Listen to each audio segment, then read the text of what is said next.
Assalamualaikum warahmatullahi wabarakatuh. Kali ini Ibu akan menjelaskan tentang kuartil data berkelompok. Untuk menentukan kuartil data berkelompok itu digunakan rumus sebagai berikut.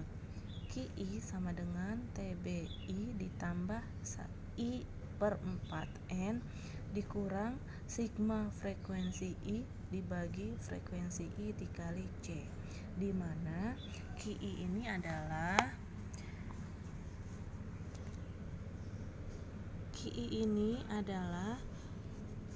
kuartil ke I dengan I-nya itu kuartil Q1, Q2, dan Q3. TBI itu sama dengan tepi bawah kelas kuartil ke I-nya I1, I2, I3. N itu sama dengan jumlah total frekuensi ukuran data. Sigma frekuensi I sama dengan frekuensi kumulatif sebelum kelas kuartil ke I, dan frekuensi I itu sama dengan frekuensi kelas kuartil ke I, dan C sama dengan panjang kelas. Oke, sekarang kita masuk ke contoh soal. Tentukan Q1, Q2, dan Q3 dari data berkelompok di bawah ini. Di sini ada soalnya bentuk tabel. Kemudian kita jawab, buat lagi soalnya dan kita tambahkan frekuensi kumulatif kurang dari. Ini caranya. Yang pertama, frekuensi yang pertama itu 15 dari sini. 35 ini dari mana? Ini sama dengan 15 ditambah 20 sama dengan 35. 63 sama dengan 35 ditambah 28 sama dengan 68, dan seterusnya sampai ke 148 ditambah 12 sama dengan 160. Begitu caranya ya. Kalau sudah tabelnya selesai, baru kita masuk ke Q1.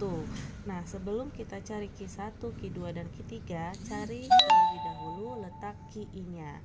Itu sama dengan di sini berhubung yang kita tanyakan Q1, maka letak Q1 sama dengan 1 per 4N sama dengan 1 per 4 dikali N-nya itu berapa? Dari sini N-nya 160 sama dengan 40.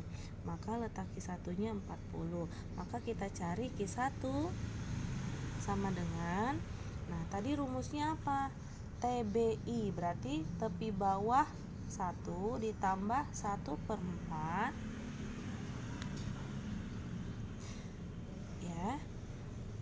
dikurang sigma frekuensi I dibagi frekuensi I dikali C. Itu rumusnya ya nak ya. Nah, TB satunya tepi bawah I1 atau tepi bawah kuartil 1 itu dari mana? Nah, lihat tepi bawah 40. Nah, lihat ya, ini yang mendekati 40 itu yang mana? Nah, yang mendekati 40.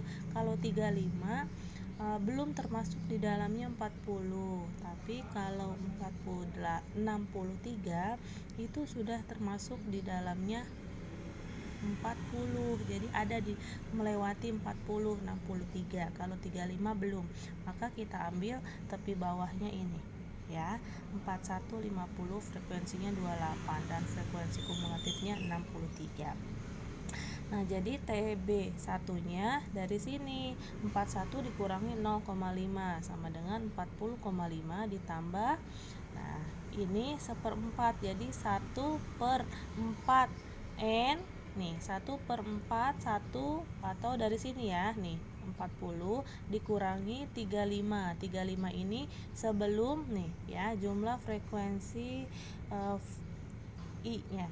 Nah, ini sebelum Q1 berarti 35 dibagi nih frekuensi I-nya 28. Nah, dikali C. C ini nih panjang ya, interval nih dari 21 ke 30. 21, 22, 23, 24, 25, 26, 27, 28, 29, 30. Maka C-nya 10. Kemudian kita hitung dulu 40 dikurang 35 dibagi 28 dikali 10 sama dengan 1,78. Setelah itu baru kita jumlahkan dengan 40,5 hasilnya, maka Q1-nya 42,28. Nah, itu Q1 didapat 42,28. Sekarang Q2. Nah, letak Q2 kita lihat ya. ya. Tadi kan Q1 1/4. Nah, di sini Q2 maka 2/4 N. 2/4 dikali 160 sama dengan 80. Maka letak Q2-nya itu 80. Lihat yang melewati 80 itu yang mana? Ini 98 nih. 51 sampai 60 frekuensinya 35. Frekuensi kumulatifnya berarti 98. Maka tepi bawah kelas Q2-nya 51 dikurangi 0,5 yaitu 50,5 ditambah nih 80 dikurangi 63 itu dari sini nih sebelum frekuensi kumulatif ya. Nah, dibagi ini frekuensinya 35 dikali C-nya sama. Oke. Kemudian kita jumlahkan yang ini, kalikan dulu, kurangi, bagi, kali, hasilnya 4,86 baru dijumlahkan dengan ini. Maka Q2-nya 55,36. Untuk Q3 itu letaknya berarti 3/4 dikali 160 di 120. Yang melewati 120 itu berapa? 130. Maka TB3-nya 61 dikurangi 0,5. 60,5 dikali N ya, 1/4 N atau 3/4 N itu berapa ini ya, 120 dikurangi ini 98 sebelumnya dibagi frekuensinya 32 dikali C sama ya. Kemudian ini hasilnya kita kurangi, bagi, kali ya, maka didapat 6,88 baru dijumlahkan dengan 60,5. Maka Q3-nya itu sama dengan 67,38. Nah, selesai untuk mencari kuartil data berkelompok Q1, Q2 dan Q3. Mudah-mudahan bisa kalian pahami ya penjelasan Ibu ini. Oke, berikutnya kalian bisa mengerjakan soal latihannya. Assalamualaikum warahmatullahi wabarakatuh.